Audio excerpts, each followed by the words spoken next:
Good evening. It's good. Thank you. It's 6 o'clock and we are going to get started. Thank you so much for those of you that have chosen to attend in person and for those of you that are watching online on our live stream. I am Julie Meek and I am the Chief of Learning, and this is Kendall Willingham, and she's the Executive Director of Advanced Academics. And with the newly passed law, we are excited to be able to bring you some information about a new offering we have, the Blue Feather Virtual Academy. So let's get some information out to you. The Blue Feather Virtual Academy will offer flexibility for students and families who have unique academic goals and learning needs that do not fit within a traditional school day setting. It's designed for students with unique academic goals or personal circumstances. It offers online learning aligned with state standards and taught by certified teachers. It gives access to support services such as counseling and special education. It's ideal for students who are working, those that prefer alternative learning environments, students with health or other personal needs, and students with dual enrollment college-level students. Students that are target students are students who are academically strong, independent, and self-motivated. Students that have good past performance in virtual settings and have on-level reading skills. Some of the benefits of virtual learning are flexible schedules and pacing, a distraction-free learning environment, continued access to extracurriculars and select CTE programs, and it promotes personal growth and family involvement. We're going to offer two modalities. We're offering a hybrid model, which students will be partially on campus for on-course needs, which would be examples of that would be band, cosmetology, auto tech, and athletics. And we're going to go into more specifics about the courses that are offered for hybrid a little bit later. And then also the other option is full virtual, which they would be 100% asynchronous learning from home. So they would do it at their own pace at home.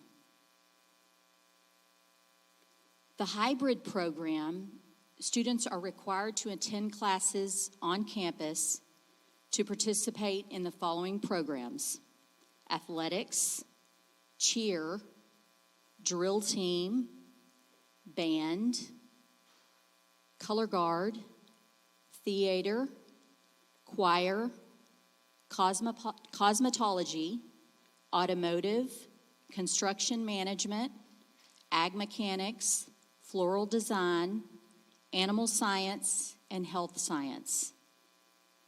Students who are not in CTE programs above will complete program of study classes from the FCS or dual credit business management virtual course list, which again we will show you in just a bit. Ms. Willingham is going to talk about some of our course offerings. So the virtual course offerings that we're going to have in our ELA math and science are the following. So in ELA, this is for juniors and seniors. So it'll be English 3 and English 4, college prep English, and then our dual credit English 1301 in the fall and 1302 in the spring. Now we put to be determined for 1301 because it really is depending on the number of students that are going to be in those classes, whether we'll be able to take it full virtual, but we anticipate that happening. So in math, of course, geometry, pre-cal, college prep math, and the college algebra, so it's math 1314, and then environmental systems, earth science, environmental dual credit 1401 and 1402.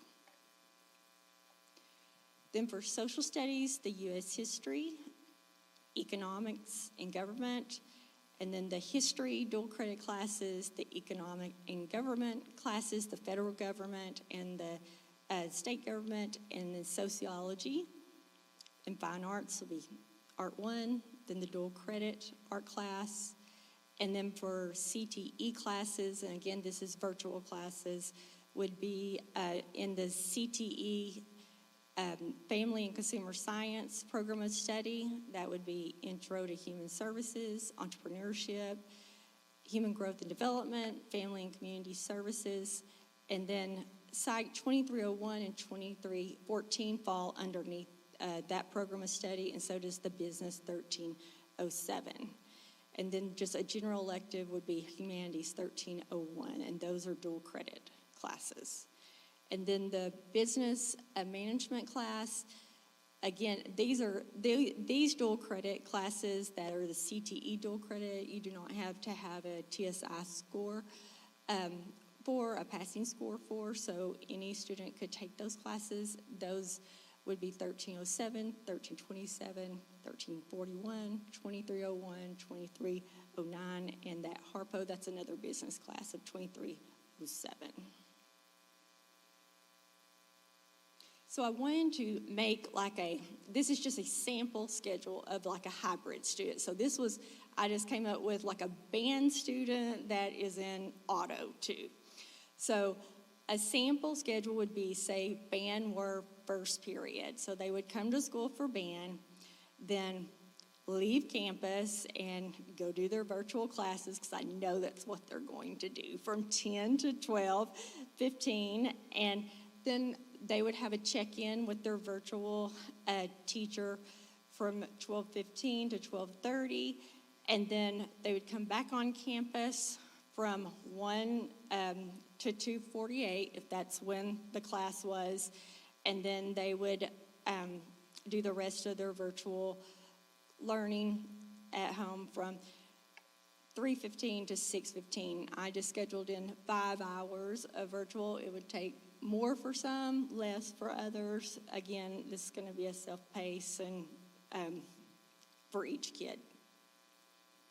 The next one would be like a sample class for a student that's working. They're working and they're a Cosmo student. So just say if they had hours and they worked from 8 to 1 every day, and then they came on campus and took the class from 2 o'clock to 3:41, and they had their synchronous conference with their teacher, and then they worked on their classes from 4 to 9 at night. Again, I was just kind of doing some sample schedules for different kiddos that could be hybrid. So let me kind of go through the application considerations for students that want to go into either one of these programs. We're looking at kids that have fewer than 10 unexcused absences from the previous year, that they passed all of their courses with a 70 or above. They've met all their STAR or EOC. They've met the criteria on that. They have reliable internet service or access. They have their own transportation, or it could be provided to and from school, especially if they're hybrid. They can get up here and back. And for all state mandated testing or testing that we have or required tutoring if they need to come to school, it's a 1-year commitment, and they're able to pay a $50 non-refundable enrollment fee. And there are extenuating circumstances, and we know that for students, and we'll consider those on a case-by-case basis. So just kind of want to go over some overall timelines. So the application is actually on the website right now, and so we'll open that up today. We'll open up the applications, have it open for approximately 6 weeks or so, and so you can submit it. This is the barcode, but again, we're putting it on the website, and so you'll fill out this. It's a very, very short application, and then you'll send the following things to this email. So it's your most recent report card, current transcript, your attendance report, and your most recent EOC scores. So you'll send those in, and then you'll get a confirmation email that we received everything. And then once you get that, we'll send out your admission decision, the approvals or denials. You'll get that the week of July 14th. And then you'll need to go on, because every year you have to go and enroll your students anyway. So you'll go ahead and you'll enroll them just like you normally would at CHS. And we'll do all the transfers of them being in the academy. We'll do that in August. So you wouldn't do anything differently if you're a current student. So, but you'll need to do that anyway as soon as possible to enroll those kids. And then anyone in here non-community student? No? Okay, so if you're a non-community student, then you can wait until you get your letter of acceptance. If you get accepted, and you can wait then and then enroll them in the ISD after that. And then we'll have an orientation meeting, and we'll schedule those the week of July 21st. And so parents and students will be required to come to those, and that's where we'll go over the handbook and all the guidelines about being an online student and what that entails and all the rules and regulations for that. And that's where you'll pay your $50 fee. And then we have contact information for Ms. Mink, Mr. Goff, myself, and Mr. Burt. He will be the counselor that is going to be working with our virtual students. And then I put the application up there again, so it's a little bigger for anyone. And now, what questions do y'all have? You can come here. That might be easier for anybody that's here that's virtually. And that way our virtual participants can hear your questions.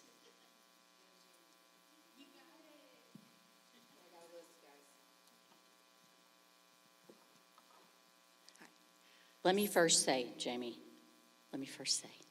this bill is a new bill. And so when a bill is passed, the commissioner has to go back in and pass all the rules that go with this bill.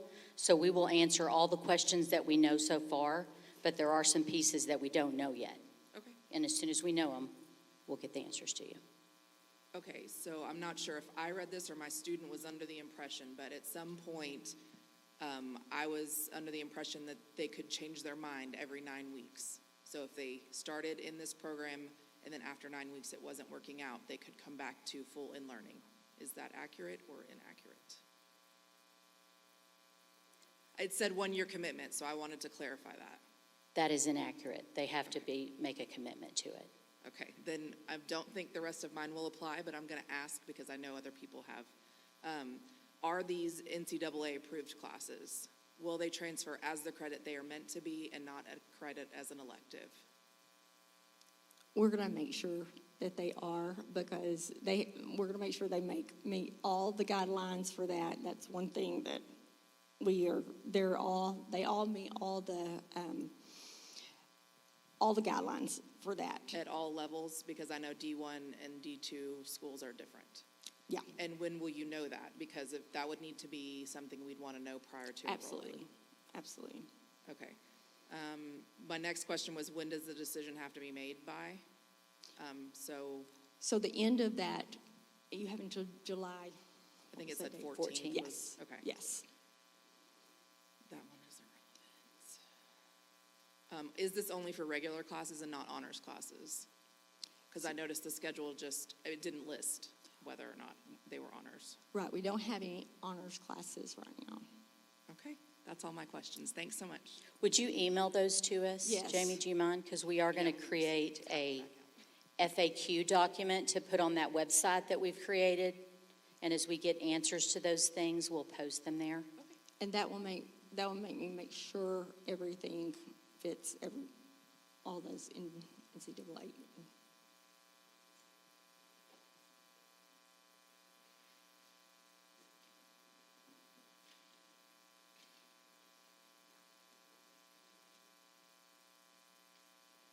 How many classes do they have to be a full-time student to be able to participate in athletics? Because mine technically only needs government and economics, but they put her in other classes right now to make sure she's a full-time student to participate.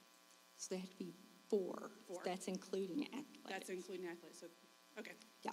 So, and that's, well, I say that, so we want them to graduate. So for a Right. senior that needs, like is ahead and needs, it's all about how many they need to graduate. So Right. if they're where they need to be, it's four that for a full-time student. Okay, yeah, she's ahead. She only Yes. needs government and economics, and then she's Absolutely.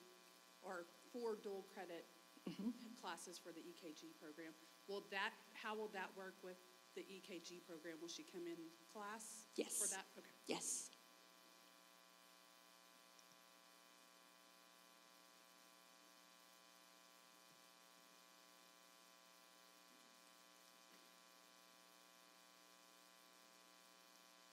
Is there any school transportation available, or is it always having to be personal transportation required to participate?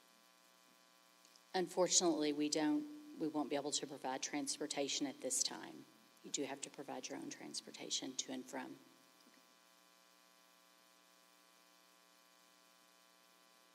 These questions are great, guys. Thank you.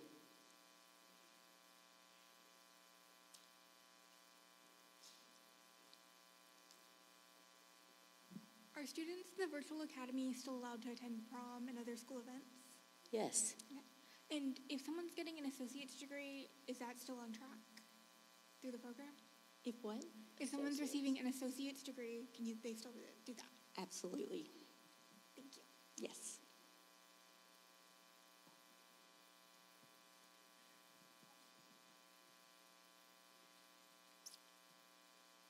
While we're waiting on the next person in person, we do have a question from online. If you guys could address this. From Mr. Woods. How will y'all address cheating, like people sharing answers online, or just looking things up, and or them using tools like AI? Well, I think it would be addressed, we're going to have a policy on there about that sort of thing, but we're going to address it just like we would if it's in a classroom right now. Does that answer the question? Yes.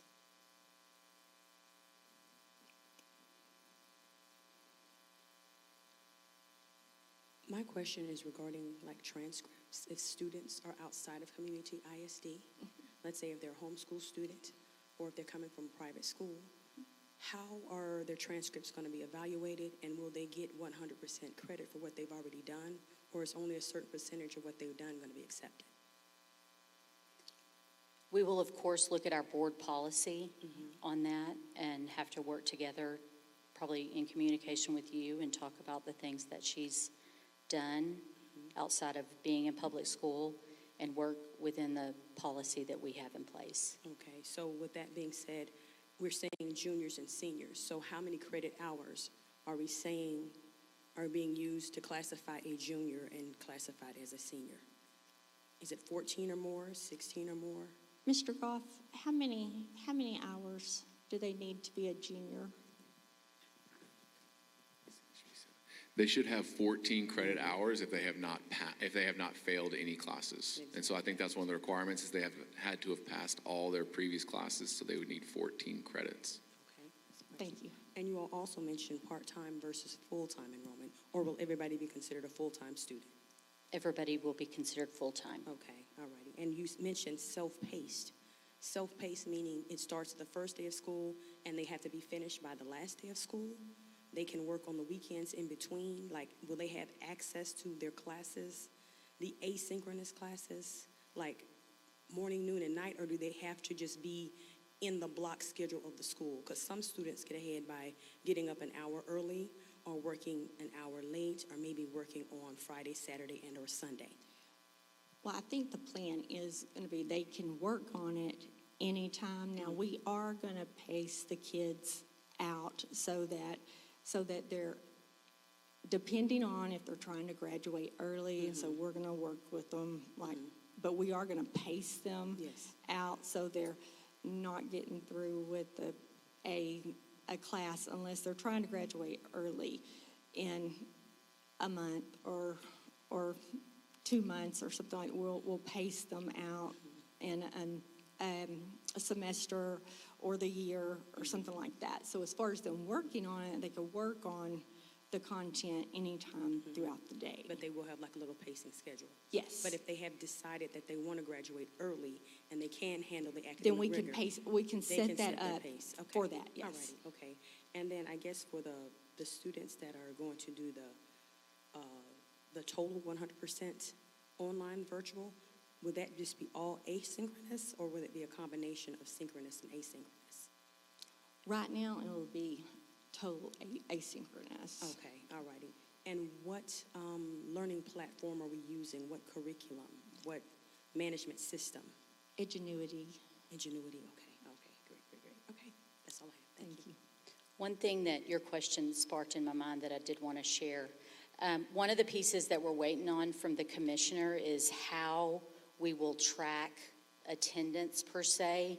That's something that they're going to still yet to give districts information on, but there will be some form of check-in daily. They will have to check in with the teacher to let them know that they're on track. They're, what that looks like, we don't know yet. So it won't be like we don't hear from a student for weeks on end. There's going to be a system of, and that's one of the responsibilities and duties of our teachers that we're hiring. They're in charge of having office hours and check-ins with their students. We just don't know what that looks like. We do know that it won't have to be at a specific time like it is during regular school. They're supposed to be checking in, taking that attendance at a certain time. There'll be some flexibility on that. So that's what we know so far on that. And can you restate that House Bill number again? What's the House Bill number? I think it's Senate Bill 569. Yes. Okay, great, thank you.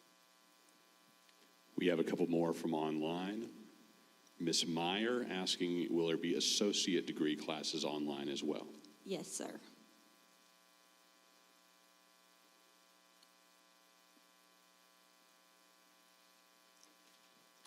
And from Ms. Nix, if a student starts to show signs of not doing well in the academy, will the virtual teachers offer tutoring? Yes, they will. That is also one of their responsibilities, that they're going to be keeping track with how students are doing. They're required to offer office hours daily, and then that's one of the things that we require of students that will be in the contract and in our handbook, that they're required to provide transportation for themselves up to school if they need tutoring or extra intervention on a certain course or a certain concept or something. Okay, one more from online, from Ms. Maldonado. What about class rank and GPA? Will they be weighted the same as their in-person peers? Okay, so right now we are looking at currently, we are keeping it. You can't start a new GPA system with the students that, like our juniors and seniors, they have to fall under the same GPA system. So currently all virtual classes, unless they are dual credit or through the Texas Virtual School Network, those are the ones that count toward your GPA. So kids get credit for them, of course. They go toward your high school graduation. But those that count in a GPA are only those that are dual credit and those that are through the Texas Virtual School Network. So those would be the ones that count for our juniors and seniors. So we are looking into, with our rising freshmen, looking at changing board policy. Has not been done, but we're looking at doing that and to instilling classes that are taken through our new academy will count, but that has not been done yet. So in essence, your GPAs, they would freeze, so the students' GPAs right now, unless they're taking dual credit classes, they would freeze as is, and so they wouldn't hurt them or help them, if that makes sense.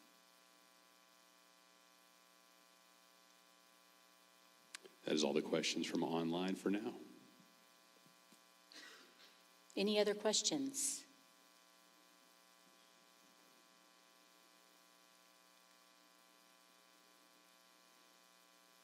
So I just had a question related to like the schedule. I know you gave some sample schedules as far as that goes, but like depending on how their classes work out, are they going to have to come to and from campus like multiple times a day? Or like, are y'all actually going to look at each individual schedule and try to, group their classes like all in the morning or all in the afternoon or whatever so that they're not coming back and forth? I mean, is it a possibility that they would have to come back and forth multiple times? I really wish that we could arrange it that way. But in a high school of our size, the way they have to schedule band, athletics, and those type things with field usage and gym usage and those kind of things, they have to spread those things out. And so sometimes, if they're in band, it may be at this time, and cosmetology is only offered at these 2 periods, so there may be some gaps where students have to go and come back. Okay, Yeah. thank you.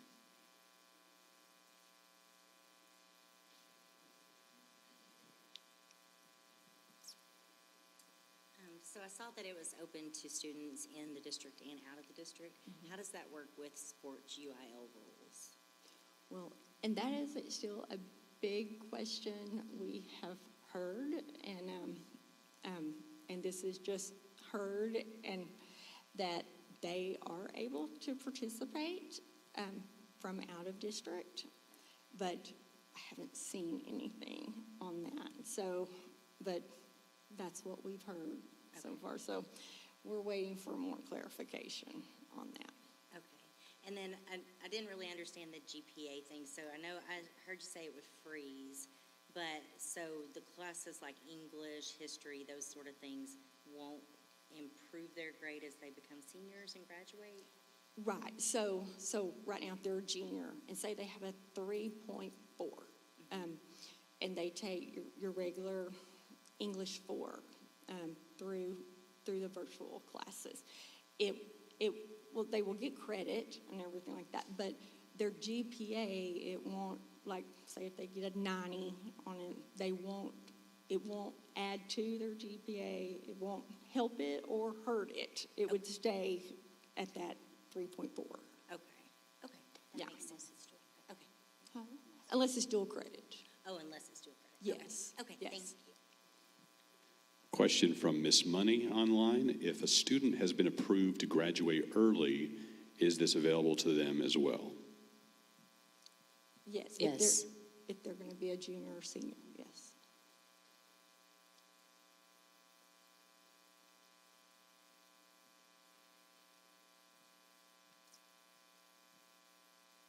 Any other questions? These are good questions. Yes. Ms. Willingham and I will hang around if you'd rather ask a question. One more. So if they're outside the district, will they be eligible for top 10%? That's a thoughtful question. That is We will have to refer to if we have a policy on that. We're going to have to think about that one. that's a good question. We will put that on our FAQ. Would you email that to us?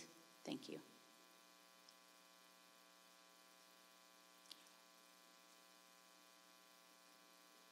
Any other questions? Y'all have come up with some really good ones. So I want to know why this auction was given now. Why didn't we have this option last year? I can speak to that. Virtual education has been around since COVID, and there's lots of school districts in the state of Texas that are still offering it, or that have been offering it since that time, but the funding has been different. Until this bill passed, the funding has been such that you only get funded if a student completes the class. So you don't get funded for any of those kids until the end of the year, and it's upon completion of the class. And you had to be part of the Texas Virtual School Network, and there were a lot of things that you had to do in order to make that happen. With the passage of this bill, it's opened up a lot of avenues, the first of which is funding. Students who are attending virtually will now be funded for school districts just like any other student. So their funding will be average daily attendance, just like a student who is sitting in a seat in any classroom in this building. So that's the first thing. The second thing is it's opened it up to students with all kinds of needs, with students with special education needs, with students in 504. So it's opening to other students who need other help. We saw it as a way to really help students who needed a different avenue, a different way to reach their needs. And we're a growing campus. We're working to build on some additional classrooms. But can't almost build it fast enough. And if we have enough students who are interested in doing this and it's a great option for them, it may relieve some of our crowding. So there's lots of reasons why we chose to go into it quickly. You know, it just passed. The session just ended. And so we're waiting on some of those things to come in, some of those rules. But we hit the ground running just as soon as we knew it was on the governor's desk, and felt like this was a good option for this community and something we wanted to offer. And we're really excited about it. You know, we know it's not going to be an option for everyone, but we think it's an option for some, and we hope it's really going to be a great thing for some, and we're here to answer your questions and help transition you if this is something you're interested in doing. So, does that answer your question? Any other questions?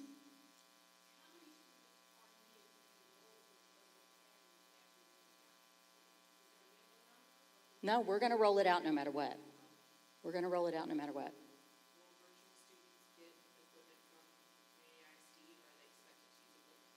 They can use equipment from their home, but if they would like a computer from us, we will issue a Chromebook.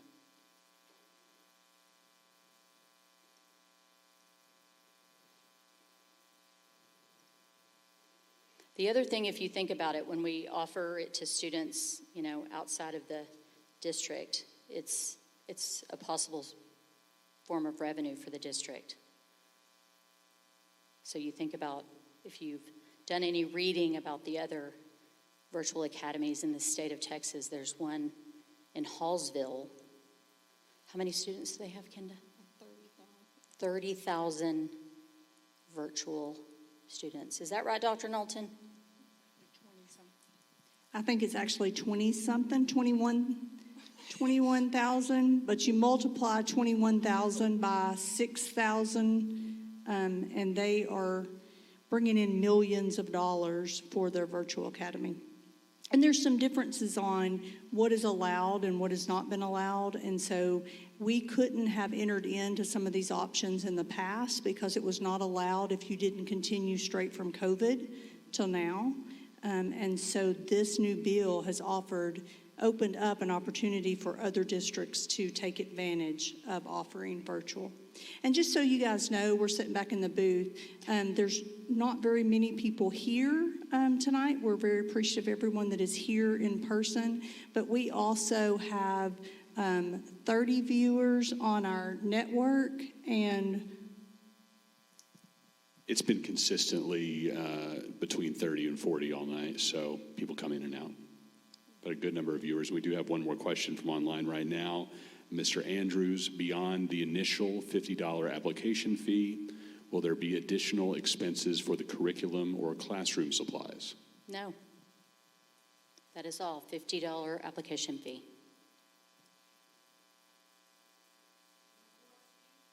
No, ma'am. The question was no course fees. about dual credit? Well, unless they have to pay for dual credit. But if you're economically disadvantaged, or dual credit will be free, or if you're in the P-TECH program.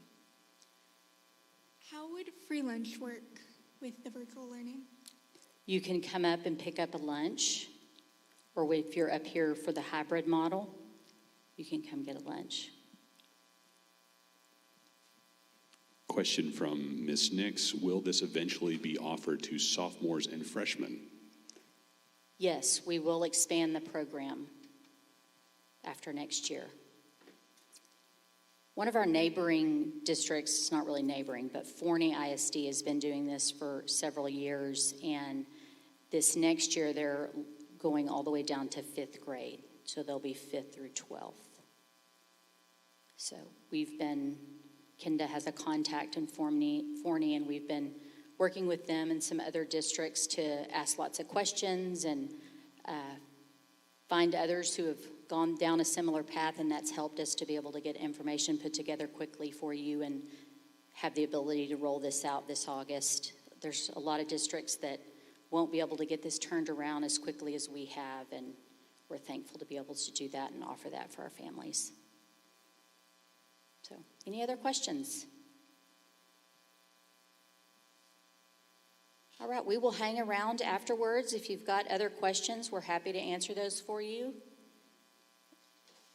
And we will put our emails back up there if you want to write those down, or we have one email that's for virtual that will get to us as well. And thank you all again for your interest and for coming tonight. We really appreciate it.